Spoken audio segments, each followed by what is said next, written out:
a partir do meio-dia, o pronto atendimento.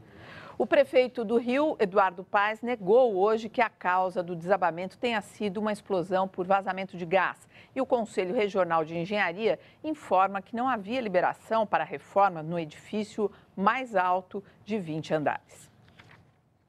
As imagens mostram o desespero das pessoas tentando fugir antes dos prédios desabarem. Uma imensa nuvem de poeira invade o quarteirão e impede a visualização da câmera de segurança de um prédio vizinho. Imagens impressionantes, mas que não são novidade na cidade maravilhosa. Na tarde de 25 de setembro de 2002, um prédio de 5 andares na rua 1º de Março desabou, matando 2 pessoas. No local funcionava um hotel. Na época, um laudo da prefeitura mostrou que uma obra no térreo comprometeu a estrutura do edifício. Em fevereiro de 2008, 2 pessoas morreram e 7 ficaram feridas numa explosão seguida de desabamento, na Saara. No prédio funcionava uma oficina de bijuterias e um vazamento de gás provocou a explosão. Em outubro do ano passado, uma explosão de gás destruiu o restaurante Filé Carioca, na Praça Tiradentes. A tragédia matou 4 pessoas e deixou 17 com ferimentos graves. No caso dos prédios que caíram ontem à noite, só a perícia vai esclarecer as causas do acidente, que pode ter sido provocado por colapso na estrutura, provocado pela deteriorização da construção, ou mesmo pelas reformas que vinham sendo feitas e podem ter afetado a estrutura do prédio de 20 andares. Você está numa reforma, contratar uma pessoa não habilitada e achar que você pode fazer tudo num prédio de 1940 e aí cometer alguma impropriedade técnica que levaria ao desastre e ao desabamento dos prédios. A defensora pública do Rio de Janeiro, Cláudia Nogueira, diz que é possível responsabilizar o poder público pelo acidente. Então, compete ao poder público estar sempre verificando as condições estruturais dos próprios prédios, as marquises, o código de postura, se está sendo respeitado. O advogado especialista em direito imobiliário diz que as famílias prejudicadas devem recorrer à justiça. Além da ação ter a possibilidade de ser promovida coletivamente, eu também posso promover essa ação contra um ou outros responsáveis, porque nessa situação, muito provavelmente, nós não vamos ter a identificação de somente um, mas talvez 2 ou 3 responsáveis, e essa ação coletiva pode ser promovida contra aqueles que concorreram para o dano. Bom, isso é um pouco já do que a Maristela já falou aqui, né? A gente comentou sobre a culpa invigilante. A falta de vigilância do poder público o torna culpado do que aconteceu. Só porque tem que lembrar que o prédio não cai porque é velho. Exatamente. O prédio não cai porque é antigo, ele cai porque ele não tem manutenção. Você tem prédio na Europa muito mais antigo, enfim, de séculos, né? Olha, é falta de manutenção. Não, ele tem autorização para... A obra estava autorizada, licitamente autorizada, corretamente autorizada, ou autorizada por corrupção, mas a obra estava autorizada, né? E por todo esse histórico, além da notícia dessa tragédia de ontem, a imprensa internacional também destacou a tragédia no Rio e questionou a capacidade do Brasil de sediar a Copa do Mundo de 2014 e os Jogos Olímpicos de 2016. O jornal britânico Financial Times colocou na manchete: colapso de prédios no Rio levanta dúvidas sobre a Copa do Mundo e Olimpíadas.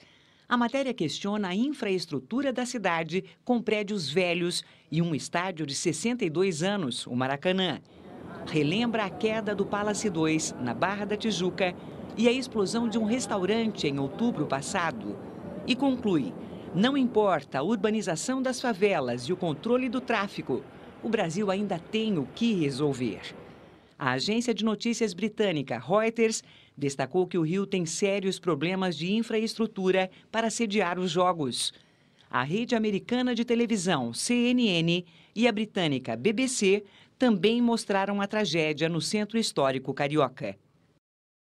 Isso é muito duro, né? A gente tem que reconhecer que realmente a gente tem esses problemas. Não é porque o prédio é velho, tem mais de 70 anos, porque a gente vê na Europa prédios até mais velhos, mais gastos, mas que estão lá em pé, nunca... manutenção, né? Se ouviu um rangido. Agora, como é que pode ser o desdobramento do ponto de vista internacional?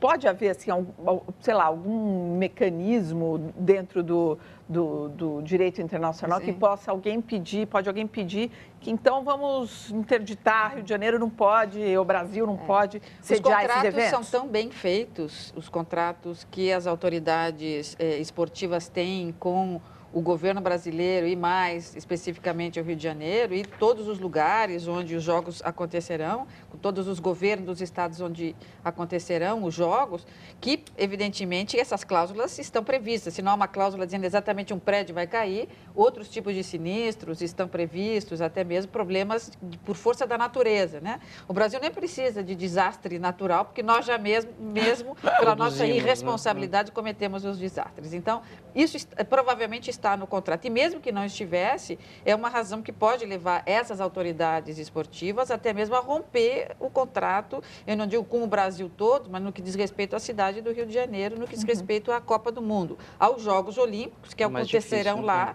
Bom, também pode haver um rompimento do contrato, sem dúvida nenhuma, por todas as razões de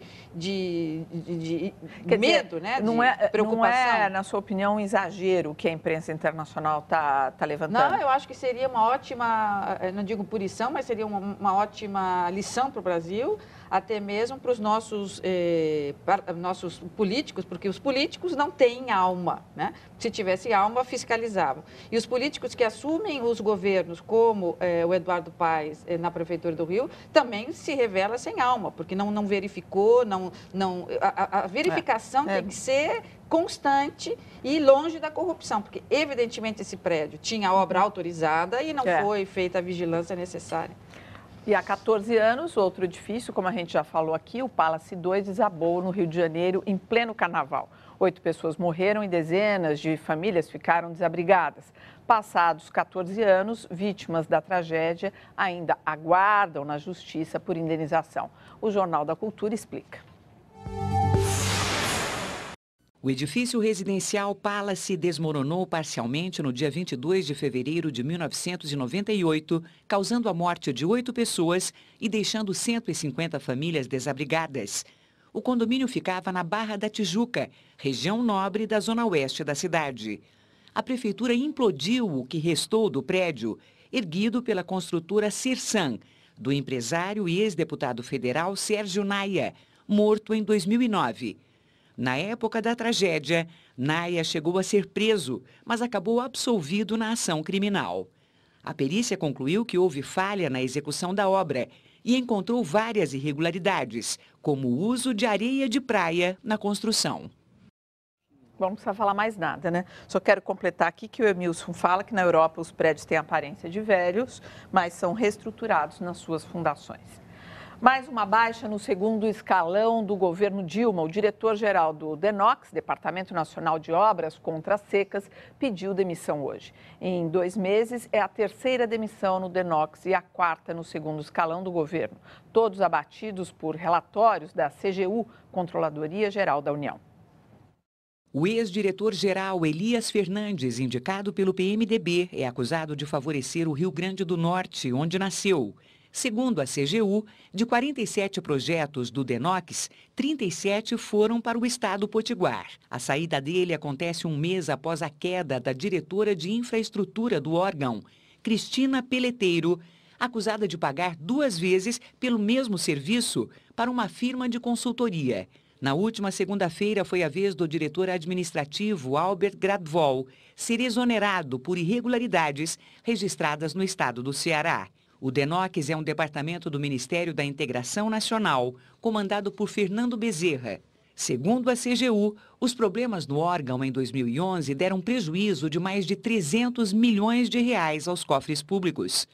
Além do DENOX, houve demissão também no Ministério das Cidades. Ontem foi exonerado o chefe de gabinete, Cássio Peixoto.